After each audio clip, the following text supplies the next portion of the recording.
Well, hello everybody. Welcome to the next game in the 2024 Demolition League. At least laptop computer is doing better for me now than it did this afternoon in the NBC game of the week when it was so dark I could hardly see it.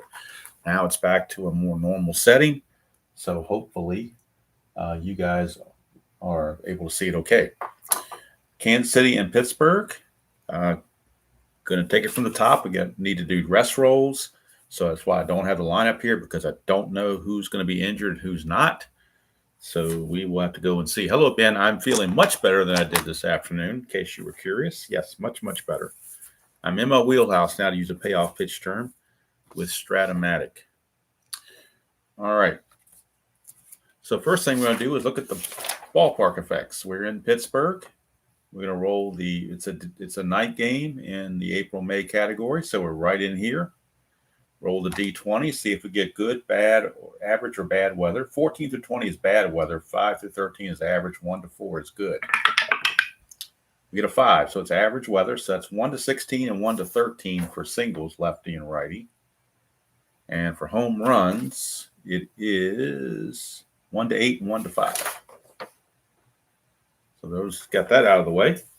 Next, we'll look at the starting pitchers, Cole Ragans and Mitch Keller, and see if they are required, what their injury chances are. So for Mitch Keller of Pittsburgh, he's got a 1 there, so it means 6-12 is his potential injury chance.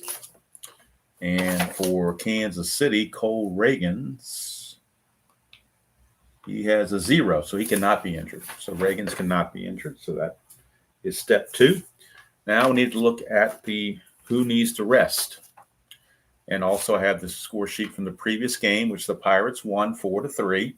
And in that game, Pasquantino is out for 2 games. So he has been injured and is out for 2 games. And to take his spot on the roster, the Kansas City Royals have called up Nelson Velasquez. So he is on the roster to take the place of Pasquantino. Hello, Ernest. Good to see you. I was, and I shouldn't have let that one comment by that one guy tick me off, but it did. I couldn't help it. Plus I was playing it, like I said, seriously, I'm just not into season ticket baseball for whatever reason, because I'm into Strat. So it's almost like a letdown for me to do the NBC game of the week now, but I'm committed to it. I want to finish it, so I will try to finish it. And hopefully next Saturday I'll have a better attitude. We'll see. But I'm in my wheelhouse now, so we're going with that. All right, so the first thing we'll do is roll the dice, roll the 1d6, and see who has to rest for the Kansas City Royals. And that is a 2. So we're looking at shortstop, right field, and first base. Well, Bobby Witt's the shortstop. And I don't think Bobby Witt has to rest.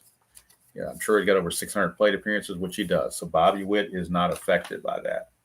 Right field in the previous game was Hampson. So Hampson has to rest, no question about it. He's a marginal player. So for Kansas City, Hampson will rest. And then we're looking at first base. Well, it wasn't Pasquantino. Pasquantino started, and he's injured, so we're not really going to have to rest anybody there. So the only rest player for Kansas City is Hampson. Now we just rinse and repeat.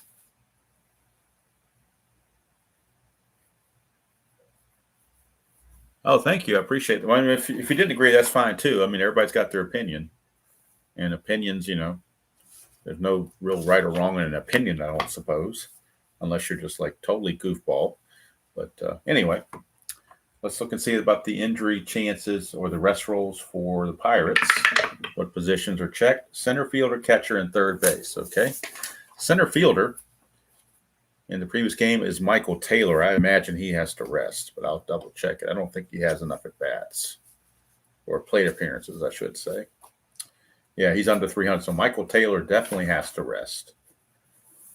For Pittsburgh, Michael Taylor definitely has to rest. All right, and then it was catcher and third base. The previous catcher was Joey Bart. So Joey Bart has to rest. So Joey Bart will not catch this game, or at least he could come in and catch later, but he won't come in and catch right now. And he will have to rest. And then the third baseman was Hayes, Brian Hayes. Let's see how many at-bats or plate appearances he had. 365 and 23. He's going to most likely have to rest. That's 388. So the only way he doesn't rest is on a 20. Got to roll 20. Nope, keep Brian Hayes. So Pirates have to rest 3. All 3 players came up for rest rolls.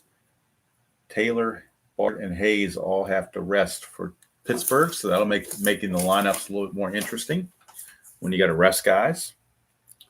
All part of the Demolition League process. Hey, Joel, you're in California? Cool. I was trying to listen to your little blurb, Mr. Gudeman, and when I got to the part that said you're looking forward to this, I decided to turn your broadcast off and go play this, and I can come back and listen to yours later because I didn't want you to think I wasn't going to play it tonight. So I wanted to make sure I boot scooted it, not to use a Brooks and Dunn's country music term, but I make sure I boot scooted it on into the video. All right, so we're going to need to do the lineups now. For Kansas City, Hampson has to rest, and Pasquantino is injured. Everybody else were fair game. So we're going to go to let me bring this up a little bit so you can see what's going on here. We're going to pick our lineup out for Kansas City and find out what we want to have, who we want to have doing what. Let's see here. They're going to lead off with Darian Blanco or Daron Blanco. I'm still not sure how you pronounce that, but let's see here. Blanco. Sorry, it's so cat-a-corner, but that's the way I kind of have to do it to write properly. Not that I write properly by any means. 3 minus 1 E13. Should he play right or left? He's going to play left field. So Blanco is, unless he wants to play center field, maybe he'll play center field. What do they have for center fielder? We might put him in center field, actually. Looks like a good candidate maybe for center field. Yeah, he's going to play center field. Blanco's in center. He's a 3 minus 1 E13, and he runs at a 17. I'm batting him leadoff because he had a 308 on-base percentage. The guy they usually use in real world, Michael Franco, was under 300 for on-base percentage. And to me, your leadoff guy should have a high on-base percentage. So going to bat second with, who do we go to second here? Tell you what, making your lineups harder than you think when you're not used to doing it, at least for me, especially when I don't know the players. If I knew the players better, it'd be easier, but I don't know most of these players. So I'm just having to go by their stats. So we're going to have, we're going to have Michael Massey. Michael Massey will bat second and play second base. And then we'll have Bobby Witt Jr. play short and bat third.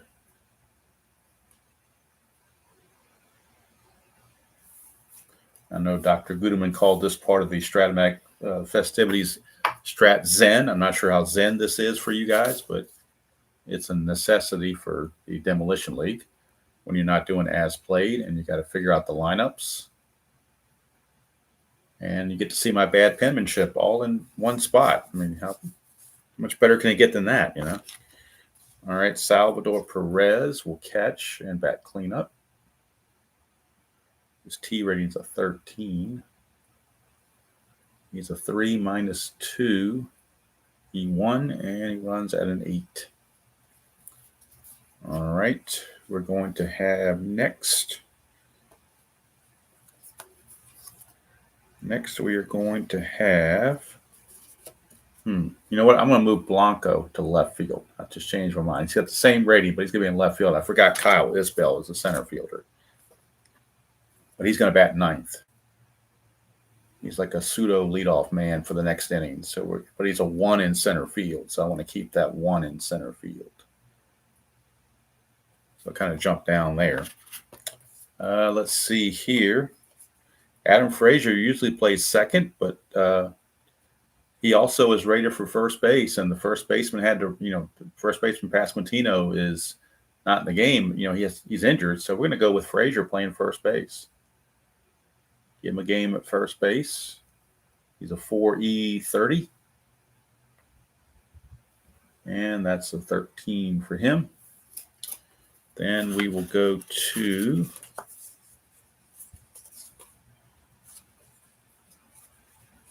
we go to now? We're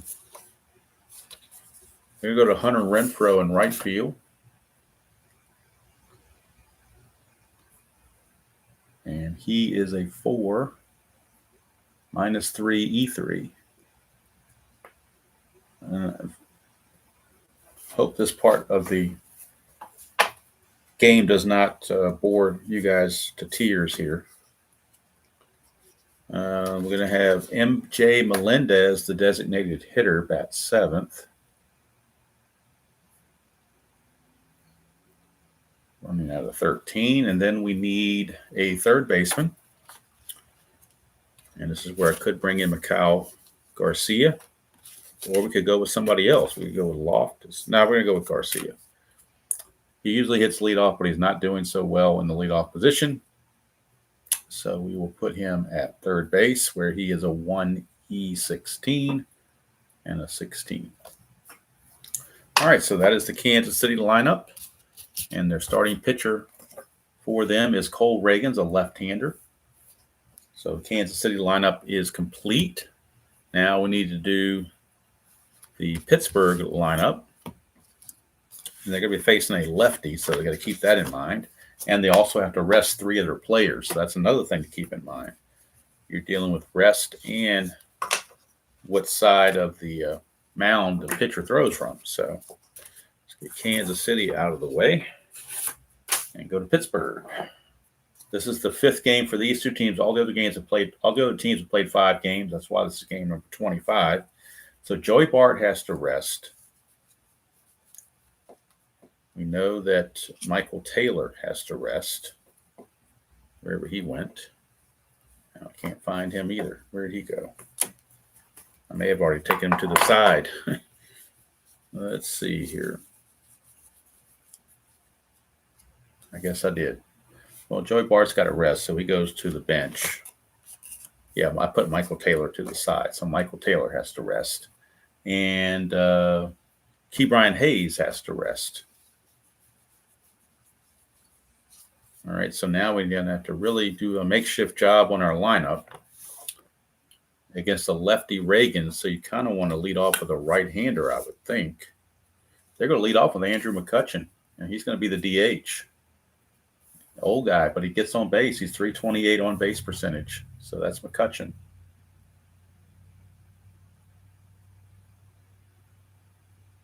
He's the last guy left from the Pirates' heyday back in the mid-2010s when they were in playoff contention. Batting second will be the left fielder, Ryan Reynolds. And he is a 4 -1 E2 with a 14. Then I got to put these in the Strat computer. That's going to take the last little bit of it. All right, hitting third is going to be, well, it is, the Pirates are just a bad team now that I look at them. They just don't have much in the way of offense. They're just really, really struggling. We're going to use Edward Olivares in right field.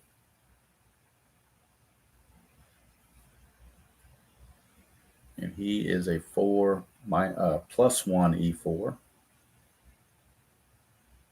Running at a 13. Cleanup hitter is going to be O'Neal Cruz, the shortstop. 4 E36. A lot of 4s there on the defense.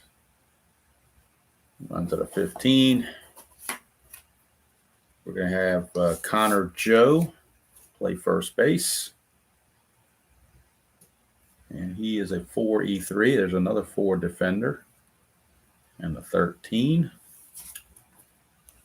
We are going to have Nick Gonzalez will play second base, I think, or is he going to play third? He is going to play second base. So Nick Gonzalez,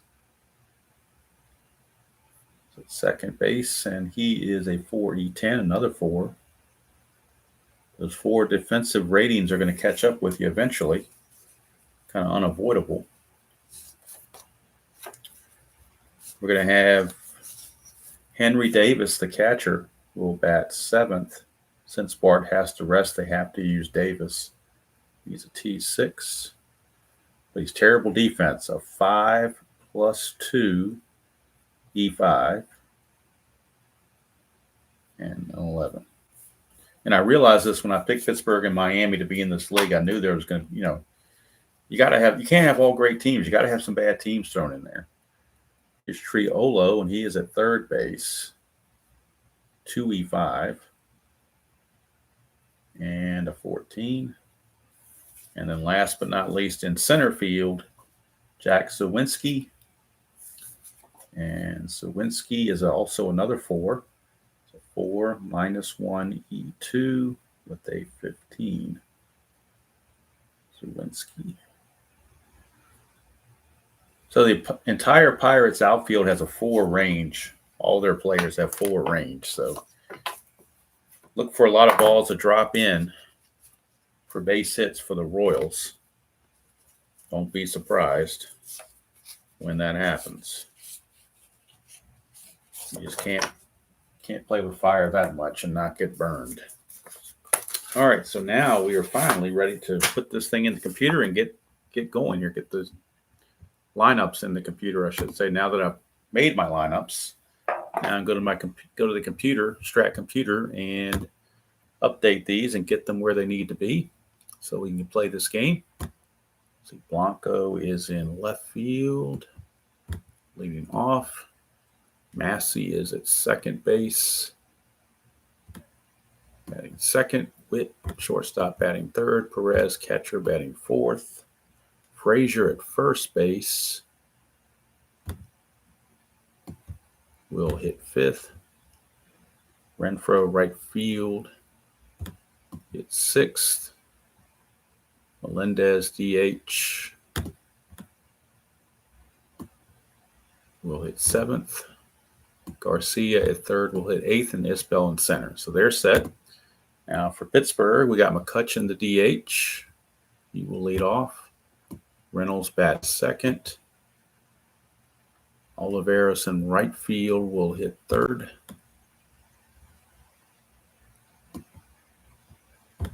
Batting cleanup will be the shortstop, O'Neal Cruz.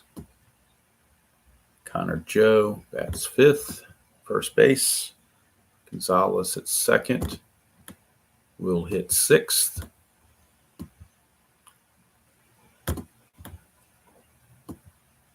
And we're looking at Henry Davis, the catcher, hitting seventh. Batting eighth, Riolo at third, and Zawinski. All right, so we are set. You're probably saying it's about time. That was a little cumbersome, but that's, when you do that, if you're going to do injuries, you got to do it,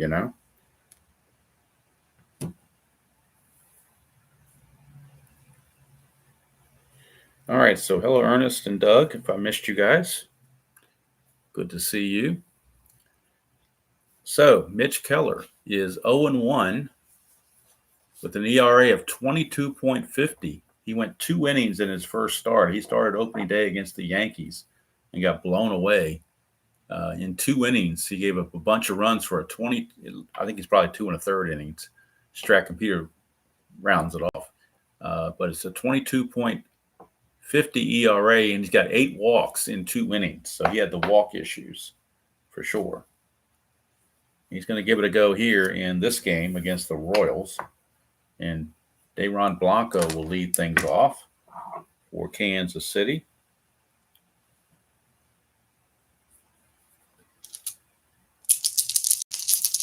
Hello, Chuck. Good to see you. Ben and Ernest.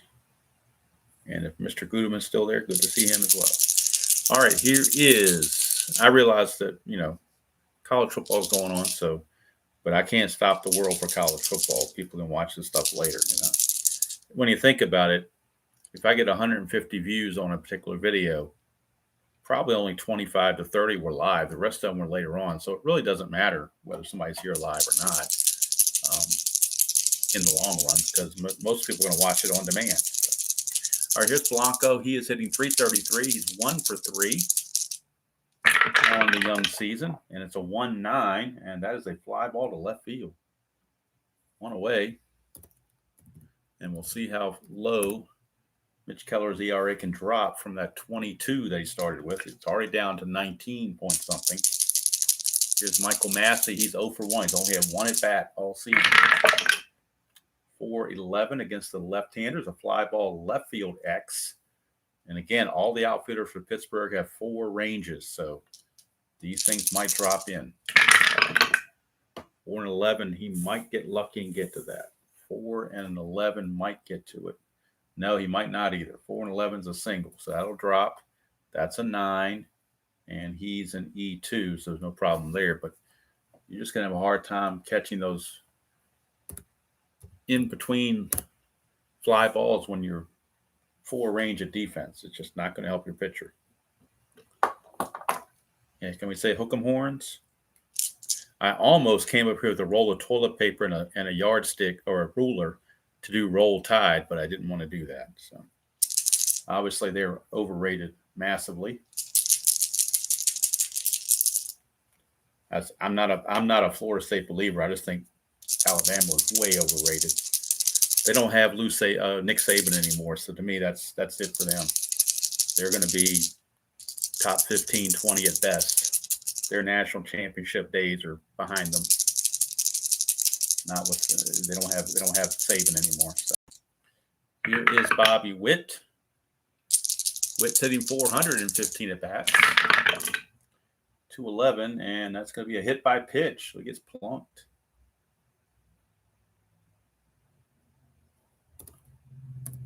Two on, one out. So if you're an Alabama fan, just stick to basketball. They're doing much better in basketball now than they'll be doing in football. Or maybe they're good in baseball. I don't remember which. I know they're good in some sports as well. But they'll be good in football, but they're just not going to be top 10. And in the SEC, they're probably going to lose 4 games this year. So I know they're losing South Carolina because everybody's telling me South Carolina's going to win the national championship. All the things I've been reading about South Carolina is they're unstoppable. They got the Heisman quarterback. They got the best running back in football that just transferred to them. Virginia Tech might as well not even show up tomorrow because it's just a waste because South Carolina is going to win the national championship. So that's the way it is. That's what I read online. All right, here is Salvador Perez. He's hitting 214, 1 homer, 4 driven in. 4-7, and that's a walk. Boy, Keller's getting control issues again. Hits a batter, now he walks a batter. Bases are loaded. Keller is in deep doo-doo. Won't be too much longer, and the Pirates will bring up Paul Skeens, and that will give him a boost in the arm when they do that. But to be realistic, I wanted to wait because he didn't come until May. So I'm trying to keep it a little bit realistic here. All right, here's Adam Frazier. He's hitting 200. Infield looking for the double play. 110. Nope. Ground ball, shortstop B. They only get the fielder's choice, and the run will score. RBI ground up by Frazier. Scoring is Massey. Going to third is Witt. Fielder's choice ground out. RBI for Frazier, and the Royals lead it 1-0. Here's Hunter Renfroe. Renfroe is hitting 286 in 14 at bats. 1 homer, which was his only run batted in. That's a 6-3, and it's a ground ball pitcher X. Keller is a 4-E-0. We can't make an error, but he's a 4 rated range end, so it'll be tough to get to this one. Well, he got an 18. He got lucky. 4 and 18, and it's going to be a good play. He'll make the play to end the inning. Kansas City does take a 1-0 lead, though. And Keller has no one to blame but himself. The hit by pitch and the walk, plus giving up a base hit. So 1-0 Kansas City. We go to the bottom of the first. And Cole Ragans, the left-hander, is on the mound for Kansas City. In his first start, he lost that as well. He's 0-1 with an 8.44 earned run average, 5 innings pitched, 6 hits, 4 walks, 8 strikeouts. And Andrew McCutcheon, designated hitter, hitting 167. He's 1 for 6 on the season. 4-5, and he's going to strike out. So Ragans gets the strikeout. Start the bottom of the first. That will send up Brian Reynolds. I'll tell you, the real great game is going to be when Pittsburgh plays Miami. I'm not sure how far that is down the schedule, but both those teams could be well out of contention before I even get to them playing each other. 6-8 for Ragans. Let's see, against a switch everybody right is another strike. I'm sorry, that's 4-8. 6-8 is another strikeout. So Ragans comes out hot, strikes out the first two Pirates he faces. And here is Edward Olivares. And Olivares is 1 for 10 on the replay. 2-5 against the lefty. 1-9 is a single, but that's a 17. He lines it to third. And that is snagged by Garcia. It's a 1-2-3 inning for Cole Ragans. And Kansas City makes short work of Pittsburgh, trying to even this series. They lost the first game, but they're trying to even it up in this one, as this is a game 2 of a 3-game series. So MJ Melendez, the designated hitter, will step up for the Royals, hitting .214, a homer and 2 driven in. That's a 3-5, and that is going to be a ballpark blast for Melendez. 1-8, but that's a 13, so that will be a fly to right. So Keller caught a break. D20 was cooperative in his favor. 1 away, and that brings up Michael Garcia. He's hitting .333, a homer and 4 driven in. 1-8, and that's going to be a pop out to short. It would have been a clutch hit had somebody been on base with 2 outs, but without that situation, it's just a pop to short. 2 down. And that will send up Kyle Isbell. Isbell is hitting .200, 2 for 10, 1 homer and 2 driven in. 3-7, and he's going to pop it up to second. So a much better inning for Mitch Keller as he puts down the Royals 1-2-3. We go to the bottom of the second. Still 1-0 Kansas City. And O'Neal Cruz will lead things off for the Pirates. Cruz hitting .375, 1 homer and 2 driven in. Lefty on lefty, 1-5, the base on balls. So Cruz will reach. First walk issued by Ragans. Cruz will need a 7 to get a good lead. And he gets the 7, so he gets the good lead. He's a 19. I failed to do the pitcher-catcher hold quotient. Ragans is a 0. Perez is a -2, so it's a -2 there. So 19, he gets the lead. 17 for being held. -2 to 15. So 1 to 15, he will steal second base. And he's in there. Stolen base for O'Neal Cruz. So O'Neal Cruz with a stolen base. Gets a runner in scoring position with nobody out for Connor Joe. Joe is hitless in 10 at-bats in the season. Looking for that initial base knock. 2-7, and he will draw a base on balls. That's the second walk issued by Ragans. First and second, nobody out. Normally think of a good time to bunt here, but again, most of these players are D bunters, so not gonna bunt with a D. Comes Gonzalez. Gonzalez 0 for 3 on the season so far. 2-4, and that's a home run chance, 1-12, and that's gone. Nick Gonzalez, who needs a home run right there? Who needs a bunt right here? 2-4, home run, 1-12. That's a 5. It's a 3-run bomb from Nick Gonzalez, and that's why you don't bunt. I'm usually not a proponent of bunting, except in extreme situations. Same with hitting and running. Don't like that either. I agree with Earl Weaver. Hit and run is one of the worst plays in baseball. All right, here is Henry Davis. Davis is 0 for 2 in limited duty. 3-12. Let's get Davis where you can see him. 3-12, ground ball, second base C. That's 1 away. Henry Davis is retired on the ground out to second. That'll bring up Triolo. Hello, Ken. Good to see you. Triolo is hitless in 9 at-bats on the season so far. 4-7 against a right-hander, and that's a walk for Ragans. That's his 3rd walk of the inning. Initially, Keller had control problems. Now Ragans got control problems. And Triolo can get a good lead with a 4. Nope, does not get the good lead. Here comes Jack Sawinski. Sawinski is hitting a $182, 1 for 11, but that one hit was a 2-run homer. 4-6, lefty on lefty is another walk by Ragans. He's going to walk 4 this inning. And 2 of them have already scored. So I don't know where his walks are coming from. He had 67 walks in 186 innings pitched, but boy, he's found these walk rolls all of a sudden.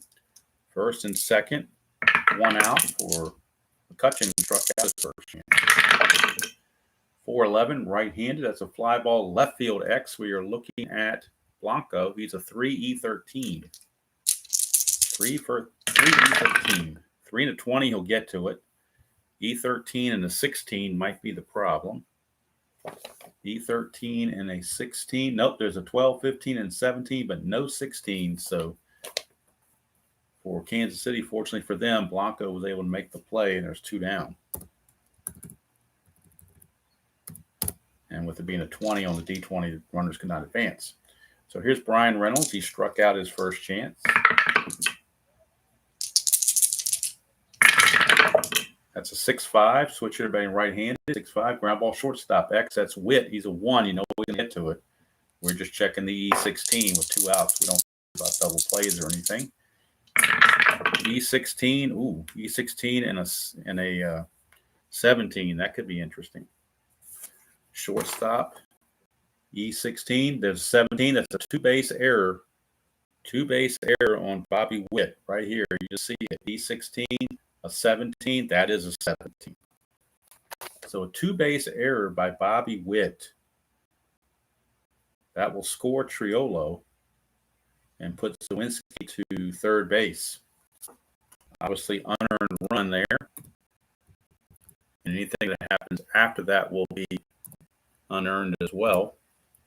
9th man to bat in the inning is Olivares. He is the only one that has not come to the plate. He's there now. Second, third, 2 outs.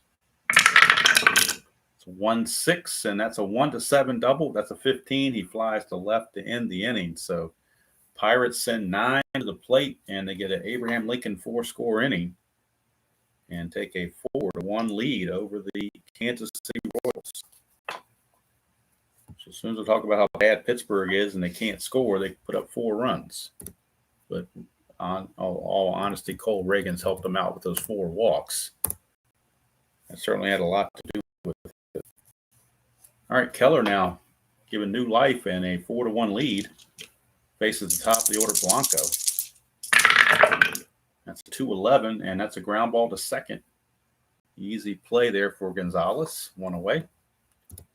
And that'll bring up Massey. And for those that watched my direct entry video for Strat-O-Matic, my first try using that XSplit program, I'm using the free version, so the best resolution I could get was 720. That's why it didn't look all that crystal clear. But I'm scoring the game with my left hand and playing the game with my right hand. So my left hand is rolling the dice, putting them in the tube, and then when the play is over, my left hand goes to the keyboard. While I'm writing the score here, I'm doing it on the computer as we speak, using that exact same direct entry feature. So here's Massey. 2-9 for Massey. That's a 1 for a triple, 2 for a single. 2-20, I should say, for a single. So Massey gets himself his second base hit. So I had to enter in 2 S's and the singles right there. All right. Here is Bobby Witt.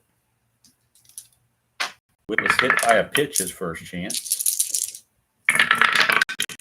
4-7, and he's going to draw a walk from Keller. Now Keller's walking, guys. This is going to be a 3-hour game if we start getting all these walks. It's too late at night to be doing that. Even on Saturday night, it's too late to be doing that. All right, Salvador Perez is a batter. 5-5, and that's a fly ball left field B. That's 2 down. And now it's up to Adam Frazier, first baseman. He had an RBI his first time up in a ground out for the only Kansas City run batted in. That's a 5-4 left-handed 5-4 left-handed center field X, my bad. And again, you got the 4 in the outfield. That's dangerous. But a 17, he catches a break. He'll get to it. E2, and that is a 13. I don't think he's going to have any problem with that. Nope, no problems there. So Sawinski makes the play, and the inning is over. So the friendly D20 that time saved his bacon. So we go to the bottom of the third. Score still 4-1 Pittsburgh. Pittsburgh looking to take the first two games of the series. Kansas City was a playoff team in 2024 real world, so they were having some issues. They lost 2-3 to San Diego, and now they're in danger of at least losing 2-3 to Pittsburgh. Here's O'Neill Cruz. 6-6 lefty on lefty. That's a base hit to center field for O'Neill Cruz. He stole a base his first time. When he walks, he's going to try to lead in. He's a 7. Doesn't get it, so he will hold. Here's Connor Joe. 5-8 right-handed struck him out. For Ragans, he struck out the first two to start the game, and that's his first strikeout since. But he really needed it. And now here's Gonzalez. He had the 3-run homer his first time up. 6-10. Ragans cannot be injured, so don't worry about injuries. Ground ball third base X, and that is Garcia. He's a 1, so there's a chance they might be able to turn a double play. Well, not with a 1 and a 1, he's not. With that double die came up at the worst time for Kansas City. 1 and a 1, but at least he'll get to it because he wasn't responsible for holding any runners on. But his only play is going to be to first base.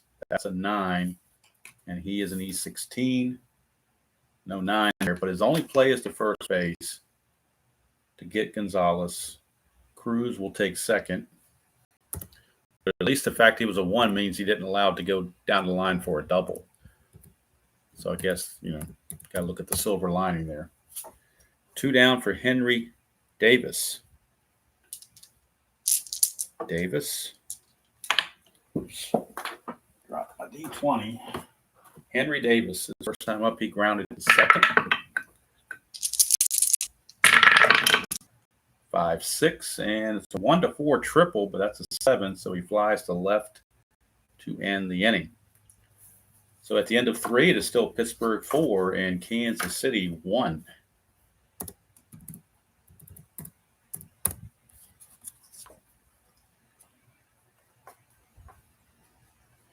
Here is Mitch Keller. Hey, Jeremiah, good to see you. Here's Hunter Renfroe. 6-7, and that's a strikeout for Keller. And for Keller, that is his very first strikeout of the game. Took him 4 innings to get it, but he got it. Strikes out Renfroe. Here's MJ Melendez. 5-6, and that's a strikeout there. So back-to-back strikeouts to start the 4th for Keller.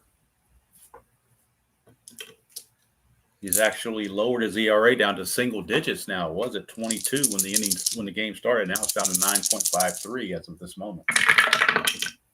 6-12 for Keller. That's his injury check. Ground ball first base X will resolve the play, but then we got to see if Keller has to leave the game. Ground ball first base X, that is going to be Connor Joe. He's a 4E3, so we will roll for that. 4-19, he'll get to it. E3, I don't believe there's a 6 there. No, there's not. So it's going to be a 3-1 put out to end the inning. But that could very well be it for Mitch Keller. He may have to leave this game. So we go to our injury chart for the pitchers, which is either in the rule book or it's also where the sacrifice bunts and all that stuff are in the rest rolls. So Keller, pitcher injury 1-6, he can stay in the game. A 7 or higher, he will have to leave. That is a 4. He can stay in the game. So he shook off whatever was bothering him, and he will continue. He wants that win. Got to go 5 innings to get it, though, but he wants that win big time. So we'll go to the bottom of the 4th. Ragans back out. We'll face Triolo, Sawinski, and McCutcheon.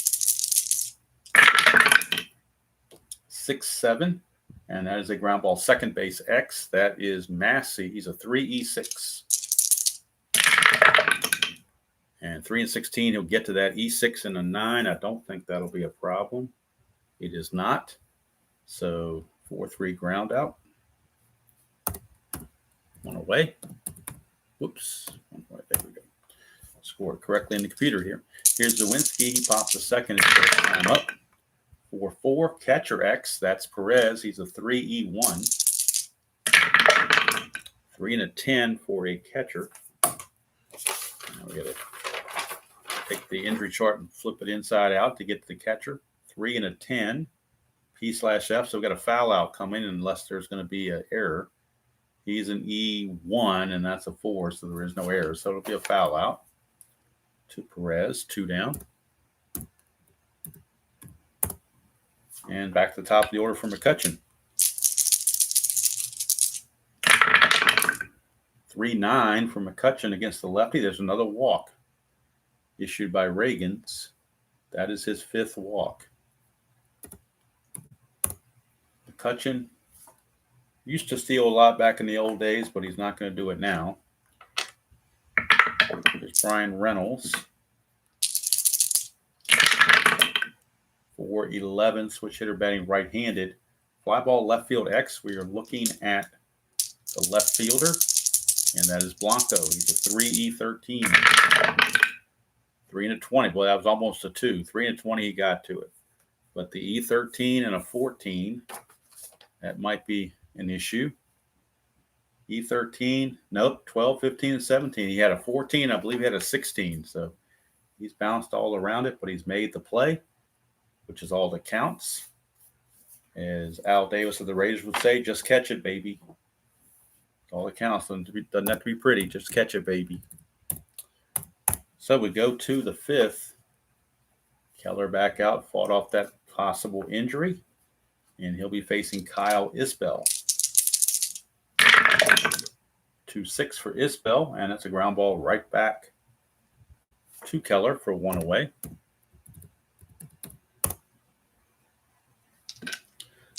As another note on the computer, since I was able to pull it off with the basic version or the free version of XSplit, I will do a second video that someone has requested, which is to show you how to set up a brand new league, like I set up the Demolition League, using existing leagues, creating your own league, dragging teams in, dragging players in, setting up a schedule, the whole rules, the whole 9 yards. So I'll do that sometime during the week, if not the weekend. I'm not sure.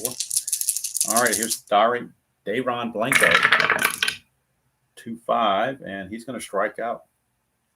That is strikeout number 3 for Keller. Massey is 2 for 2. 1-9, no longer 2 for 2. He pops to first, and that's going to end the inning. So Keller, since that first inning, has really settled in, and he has just shut down the Royals, not letting them do much of anything. So Ragans back out. He'll be facing Olivares, Cruz, and Joe. The rested players can come back in the 7th inning. I forgot to put Massey popping out the first to end the inning. Okay, now we go 5-5. Right-hander. In-home run chance 1-5. Double dies of 3. That's gone. Edward Olivares just takes Cole Ragans deep. Look at it again. 5-5. In-home run chance 1-5. Look at that double die. It's a 3. Double die is a 3. And he's got normal power against lefties. Weak against righties, but normal against lefties. So that's gone. Olivares, his first home run of the season. And it gives the Royals a 5-1 lead. And that's also his first run batted in of the season. First of everything. First hit, it's the second hit of the season. He was 1 for 12. Now he's 2 for 13. And now that's going to send up O'Neal Cruz. 5-4. That's a ballpark single check. 1-16. That's going to be a base hit for O'Neal Cruz. Cruz is 2 for 2. He's going to try to get that lead again. Needs a 7. and does not get it. Here's Connor Joe. Joe has walked and struck out. 110, lefty, strikes out again. That is strikeout number 4 for Ragans. 1 away for Nick Gonzalez. He's homered and grounded to third.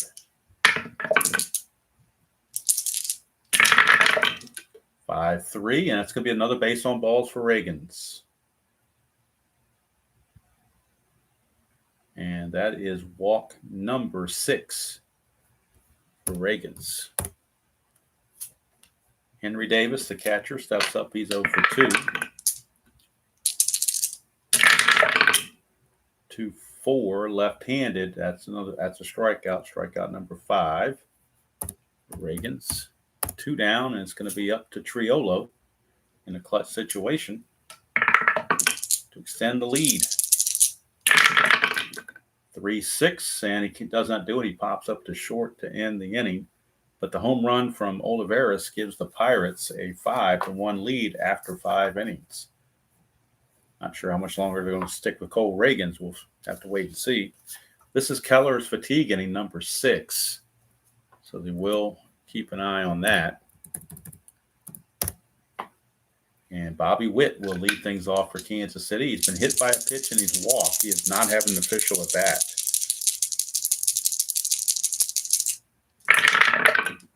2-3, and that is a ground ball to first base C. It's a 3-1 put out as first baseman Joe flips to Mitch Keller. 1 away. So 1 down, and that's going to bring up Salvador Perez. I'll say one thing, Jeremiah. I am not as big of a college football fan as I used to be with all this portal crap. And you got guys that are playing on their 5th team in 5 years. I mean, it's hard to invest in a team when they have such 50 new players every year. I used to like it in the old days. You brought up a freshman, you redshirted him, and then 3 years later you watch him as a junior, and he was doing really well. Now you bring a guy in, and you don't know if he's going to be there from year to year. That and I guess NIL, I'm all right with NIL. I don't know. I think it's a little bit overboard myself. But to me, the portal was what ruined it. The portal has ruined college football, in my opinion. Hello, midlife. All right, here's Salvador Perez. It's ruined it for me. I'm not ruined it for everybody else, but it's ruined it for me. 2-5 is a solid double to right field by Perez.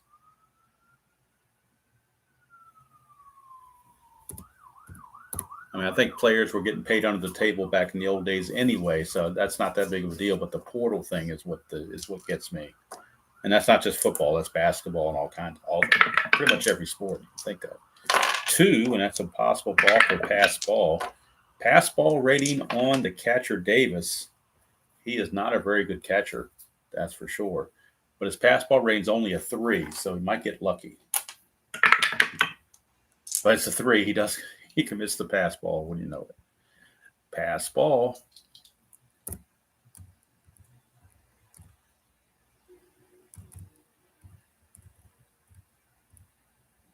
And that's going to put the runner at third with less than 2 outs. Infield back, they got a 4-run lead.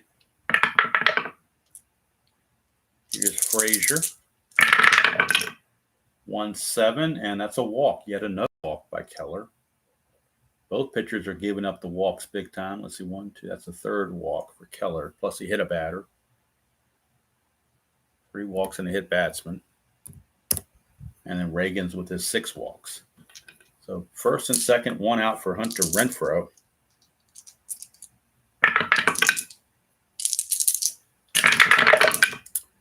5-6, and that's a fly to center field. 2 down. And if you think about it, you really don't have to recruit high school anymore. You just start getting guys off the portal and bring them in from portal every year. No sense recruiting somebody's going to leave, 2 years later. Might as well put all your efforts into the portal, all your money and all the efforts into the portal. That's what I would do. I wouldn't even bother getting high school guys. What's the point of bringing a freshman in? They're not going to be there. You need the portal guys will help you right away. 3-10, and that is a ballpark blast. It's going to be 1-8, and that's gone. MJ Melendez, a 3-run homer, and we got ourselves a ball game. MJ Melendez, look at it again. 3-10 is a ballpark blast. It's 1-8, and that's a 2. So a 3-run home run with 2 outs, a big one by Melendez, cuts the lead to 5-4. For Melendez, that's his second home run. RBIs 3, 4, and 5 on the replay. And we got ourselves a 5-4 ball game. Mitch Keller is now tired with 2 outs. They're going to try to let him finish out the inning if possible. Facing Garcia. 4-8, and 1-3 is a single. That's a 4. He got by with that. Liner to second. But that's going to be it for Keller. He's going to be capped at 6 innings. 3 runs come in for the Kansas City Royals, and that'll do it for Keller. 6 innings pitched for him. We'll go to the Strat computer box score and get his numbers. See how we did in 6 innings. 6 innings pitched, 4 hits, 4 runs, all earned. Walked 3, struck out 3. And the Pirates will need a new pitcher in the top of the 7th. Bottom of the 6th we go. Ragans will stay in there. This is his fatigue inning, number 6. At least to face the left-hander Sawinski. If he gets in trouble, he'll go to the bullpen.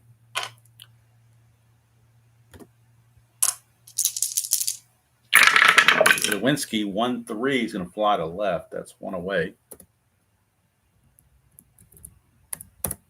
Top of the order for McCutchen. He is 0 for 2 with a walk. 5-6, and that's a 1-4 triple, but that's a 10, so he flies to left. So 2 flyouts to left to start the inning. And here's Brian Reynolds. 6-2, switch everybody right-handed. That's a ballpark blast. For right-handers, it's 1-5, but that's a 9. So just a deep fly to left field, all 3 outs to left field. And that's going to end the inning. Ragans will keep his full endurance. They may let him pitch into the 7th. Very possible. 5-4 ball game. And Kyle Isbell will lead off for the Royals in the top of the 7th. We'll look at the Pirate bullpen and see who has the most rest, who needs the work, etc. Let's see what we got here. Stratton, 2 games, no. Jones, he's a starter, can't use him. We got Bednar. They would go to Bednar. So they will go to David Bednar out of the bullpen.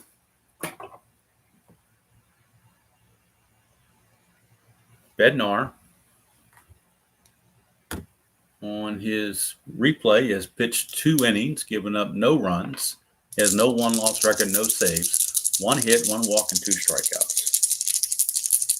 Leading off for the Royals will be Kyle Isbell. We are in the 7th inning, so rested players are now eligible to play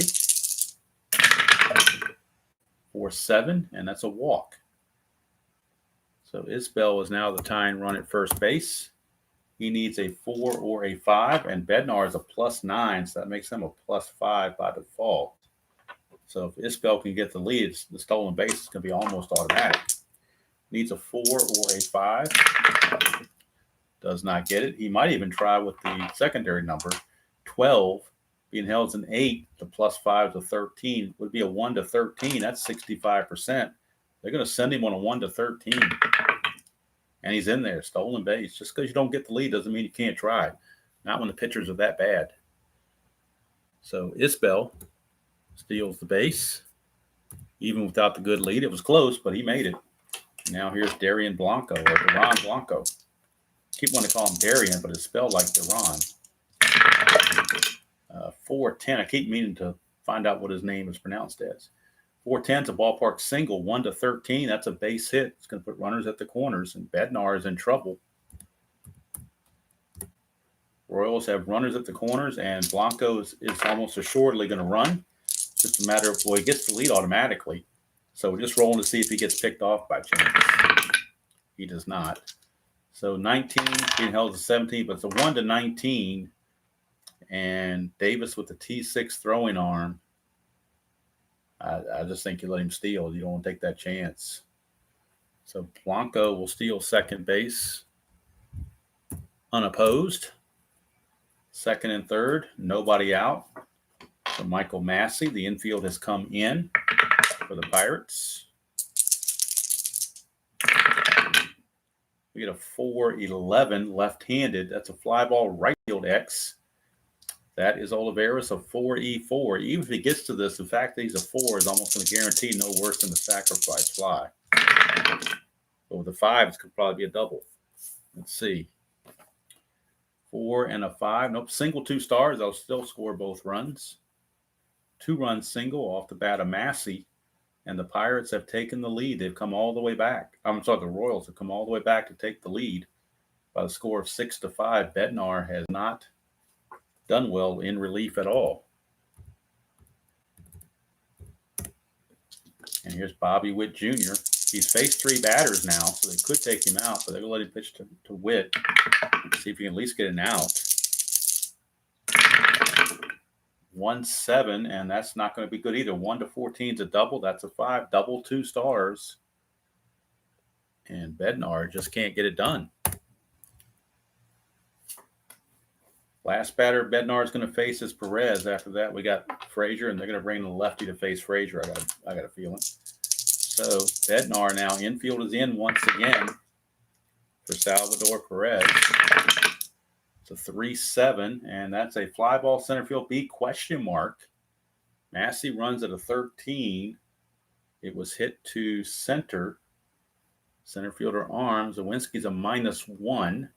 So that'd be a 1-12. Then you add 2, makes it a 1-14. He makes it 15-20. He's out. They're going to send him 1-14. And he's in there. Sacrifice fly by Perez. We'll put another run on the board as Massey comes in to score. And that's going to be it for Bednar. Bednar is done. He couldn't get it done. Perez with the sacrifice fly. Bednar is going to go 1/3 of an inning. He's going to give up 3 hits and a walk. So far, 3 runs, but Royals aren't finished yet. It's only 1 out with a runner at second base for Adam Frazier. And the Pirates will go to their bullpen. And they will bring on, actually, they're going to bring on a right-hander, I believe. They're going to bring on a right-hander. Boy, what are they going to do? They're going to go to Ryder Ryan. Right-hander, Ryder Ryan. He will come on for the Pirates. See if he can stop the bleeding. On the replay, Ryan is 0-0 with no saves, a 13.50 ERA and 3 innings pitched. 4 hits, 1 walk, 3 strikeouts. So Frazier, your batter against Ryder Ryan. 5-9, and that's a strikeout for Ryder Ryan for out number 2. And that'll send us to Hunter Renfroe. Renfroe is 0 for 3.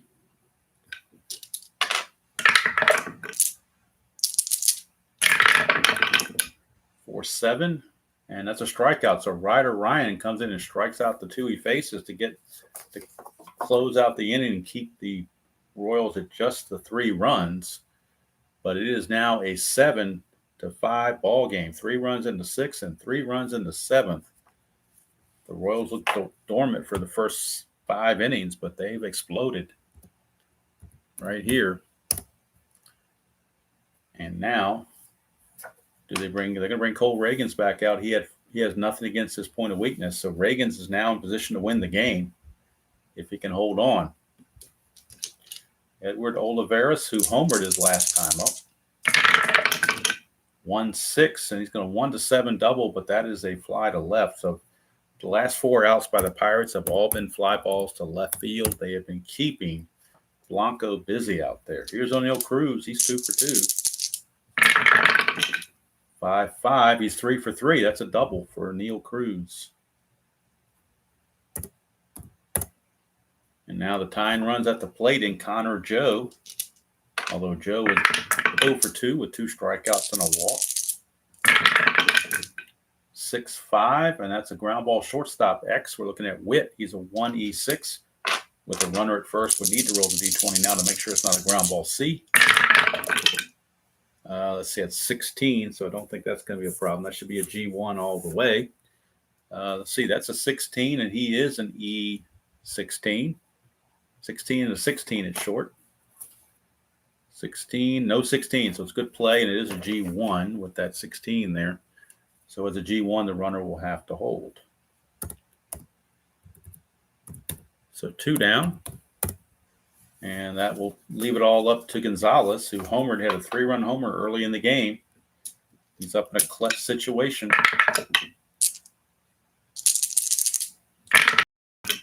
3-8 against the lefty, and he grounds it to short to end the inning.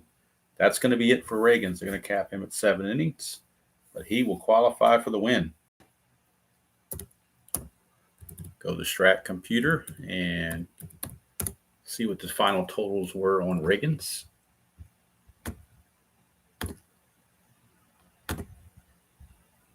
Ragans goes 7 innings, 5 hits, 5 runs, 4 were earned, 6 walks, and 5 strikeouts. So not the best start, but he got run support, so he might very well walk away with the win. We go to the top of the 8th. Ryder Ryan back out. He struck out the only 2 he faced in relief. Hello, Michael. How you doing? Top of the 8th, and the Pirates that once trailed 5-1 now lead it 7-5. 2-11, and that is a ground ball to second. Handled over there by Gonzalez, 1 away. Or Michael Garcia. 4-10, and that's a ballpark single check. 1-13, that's a base hit. Very friendly hitting in Pittsburgh with the field effects, ballpark effects. Garcia, let's see, Ryder Ryan is a +3, so it is still a +5 because the catcher's a +2.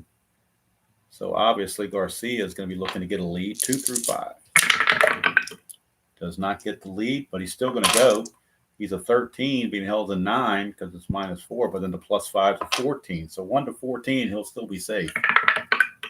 And he's in there. So they're just abusing the Pittsburgh pitcher-catcher interface with these stolen bases.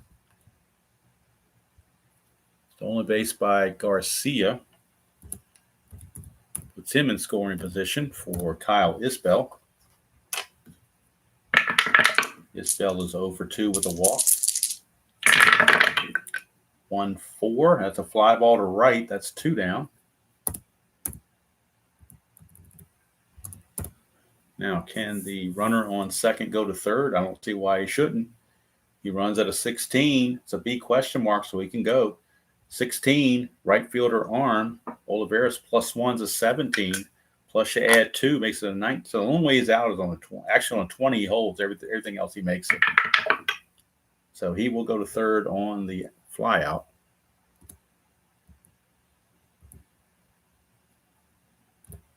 And that'll bring up Dayron Blanco. Runner at third, 2 outs.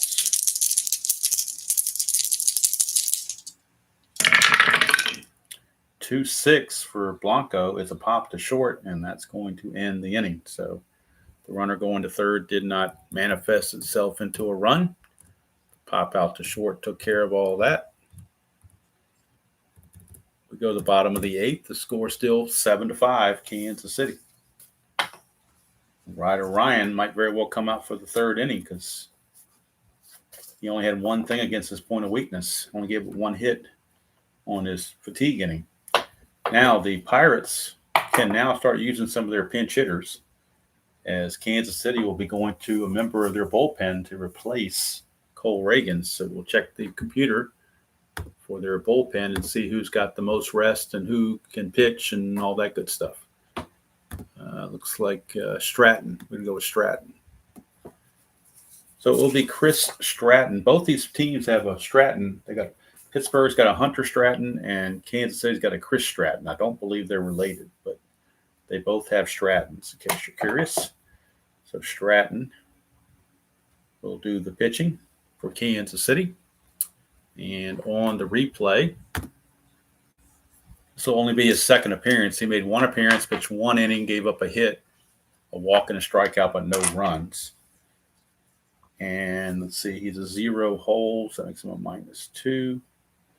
And now with Davis due up, the Pirates will go to their bench to pinch hit, and they will bring on Rowdy Tellez to pinch hit, and then Bart will come in and catch in the ninth inning. So Rowdy Tellez will pinch hit in the 8th, and then Bart will catch in the 9th. So Rowdy Tellez will do the pinch hitting duties. We'll get the numbers on Tellez. There he is. Rowdy Tellez. On the season, he is 1 for 8, a 125 average, no homers or runs driven in. That's a 6'6" left-handed. He's going to draw a base on balls. That's been the theme of the night for both sides. A walk. Tellez does not run well at all. They could use a pinch runner. They're going to use Michael Taylor to pinch run. So Taylor will pinch run.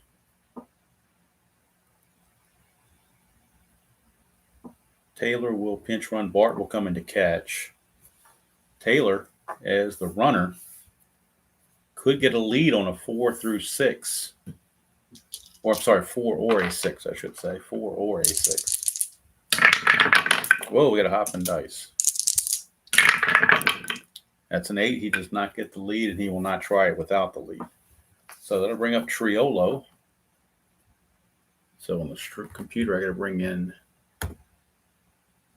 Michael Taylor as the pinch runner. And Triolo is your batter. Triolo is 0 for 2. 4-7, and he's going to draw another walk. So Stratton comes in and walks 2 right away. And now the tying runs are on base for Jack Suwinski.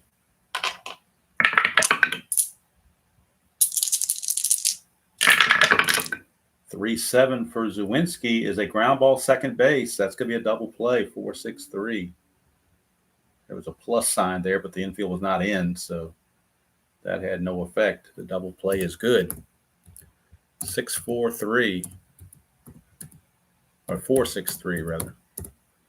4-6-3, 2 quick outs. The pinch runner, Taylor, does go to third. And now here is McCutcheon.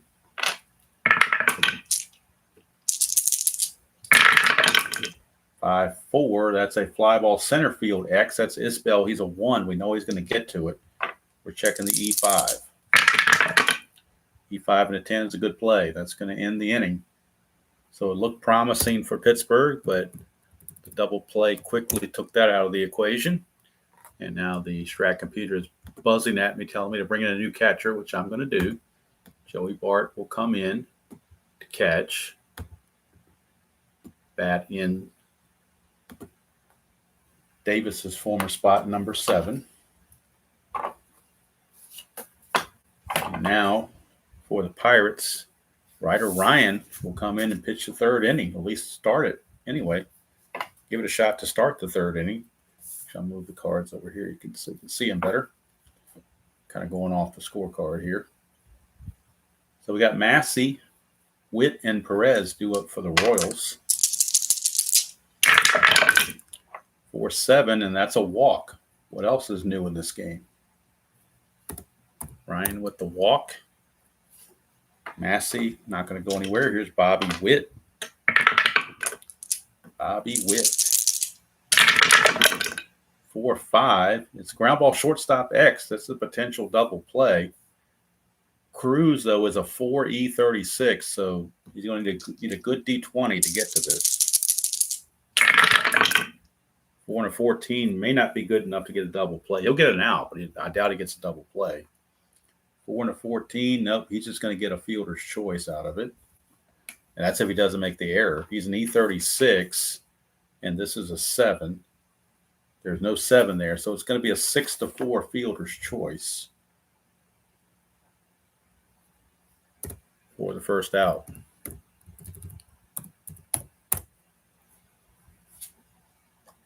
So Witt is retired, and here is Salvador Perez.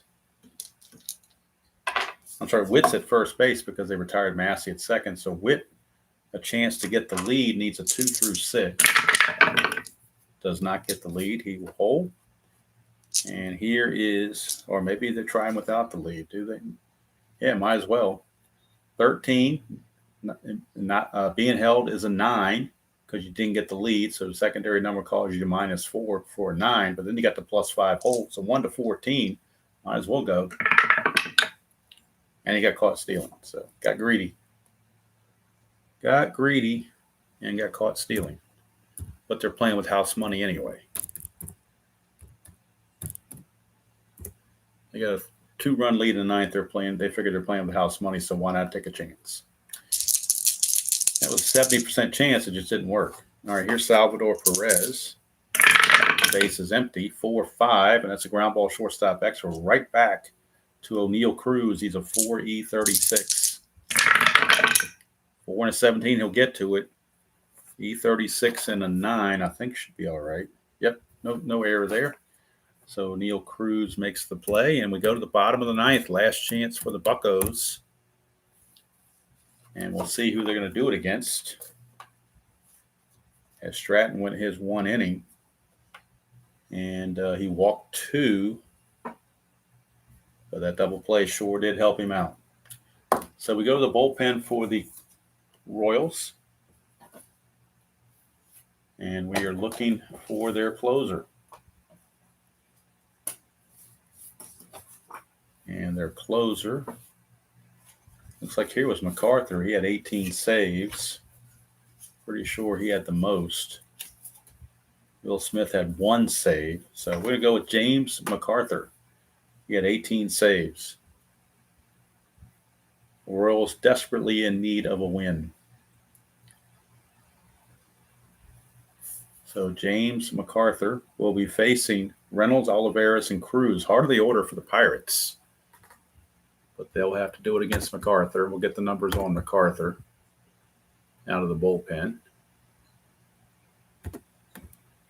MacArthur, oops, get over here. MacArthur on the replay he's only had 1 inning. He didn't do very well. He pitched 1 inning, gave up a run, so his ERA is 9, gave up 4 hits, no walks, and 2 strikeouts. So obviously this is his first save opportunity. Let's see what he can do with it. He's a 0 hold, so again, it's a -2 in case Pittsburgh wants to try to get a lead. So MacArthur to Reynolds, bottom of the 9th, 2-4. That's ground ball to short. Bobby Witt is there, 1 away for Olivares. And there's just not much on the Pittsburgh bench to go to for pinch hitting, quite frankly. They just don't have much. They really just don't. So we'll stick with who they got. Olivares, he did hit a home run in the 5th inning. 3-9, and that meant to bring it over here because I know it's going off the page. 3-9 is a ground ball back to MacArthur. Yeah, it wasn't MacArthur. I think you're right, Ernest. Wasn't that the actor that played Dano? Was his name James MacArthur? Or I thought it was something MacArthur, but I could be wrong. All right, last chance. It's O'Neill Cruz. All right, that's cool. I thought that name sounded familiar. I just couldn't quite place it. All right, here is O'Neill Cruz. Last chance for the Pirates. Whoa, popping dice again. 2-6 for Cruz is a strikeout, and that's going to be your ball game. So MacArthur will get the save, his first. And the loss will go to Bednar. The win will go to Ragans. He is now 1-1. And we'll get the totals off the Strat computer and wrap this thing up. I got to do the totals for Ryder Ryan as well. So both teams now are 2-3 on the season in their 5 games. They are tied at 2-3. See, Bednar 0-1 and his first blown save. Carter 1 inning pitch to strike out, nothing else. Ryder Ryan went 2 2/3, and he gave up a hit, nothing else, a walk, and 2 strikeouts. So the total: 7 runs, 8 hits, and 1 error for Kansas City. For Pittsburgh, 5 runs, 5 hits, and no errors. Home runs of the game: Melendez is second, Olivares is first, and Nick Gonzalez his first. Pirates left on 8, Royals left on 6. So there you go. 25 each team now with 5 games. We played 25 games total. Each team has played 5 games. 10 teams for 5 games is 50 games, but they're playing each other, so you cut it in half. That's 25. So the second game of the 3-game series and the secondary matchup, and matchup number 2 has been played. The final game 3 of all the series will start probably on Monday. I doubt I'll do anything tomorrow. Maybe, I don't know. I'm not sure about tomorrow. I don't want to commit to anything because I don't know what's going on tomorrow. Let's see. So, player of the game, I'm not sure who he would give it to. For the Royals, maybe. Wow, they just didn't have any one guy that stood out. It kind of was a community effort. Massey was 3 for 4, reached base 4 times, scored 2 runs. So he did quite well for himself. Melendez had that 3-run homer that brought him to within 1. And then Witt had the big double. I don't know, it's hard to say. I just give it a team effort. I won't even pick an MVP. I'll just give it a team effort. All right, K-Fan, thank you very much. Ernest, yeah, got my Strat fix in for the night. I'm looking at the chat now. It says there's 22 people there. I mean, on a college football night, I'm shocked.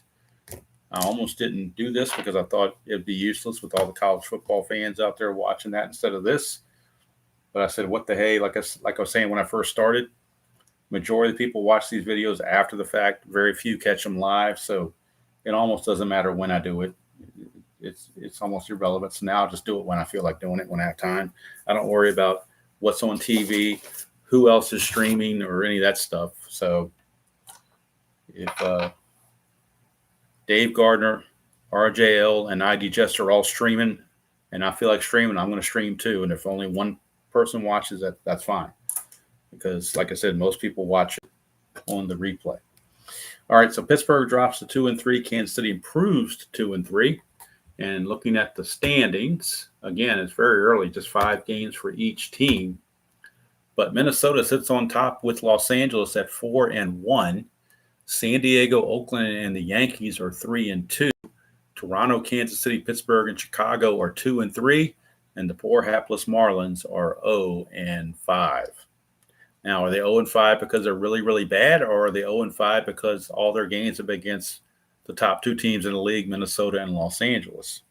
Or are Minnesota and Los Angeles that good, or are they just in first place because they both played the Marlins? I mean, you can look at that circular argument all day long. But anyway, that's going to do it from here. Next game, if I play one tomorrow, I doubt I'll play one in the morning. If I play one at all, it'll be in the evening. So I'm not sure what I'm going to do. It might be one of these demolition games, or I might take Sunday off and just come back Monday morning with a 1987 game, Milwaukee and the White Sox. I'm not sure what I'm going to do. I'm not going to put it too far out because I really don't know. It depends on how I'm feeling and what's going on and all that good stuff. But anyway, I want to thank you guys for spending part of your Saturday night with me. I know you could be doing other things, so I appreciate that. And again, final score from here: Kansas City 7, Pittsburgh 5, as they score 3 in the 6th and 3 in the 7th to take victory out of the jaws of defeat and hand the Pirates their third loss. So that's going to do it from here.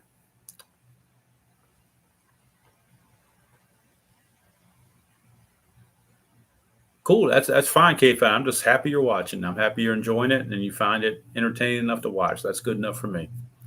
All right. So until next time, enjoy playing whatever game you choose to play, however you choose to play it, and I will see you all down the road.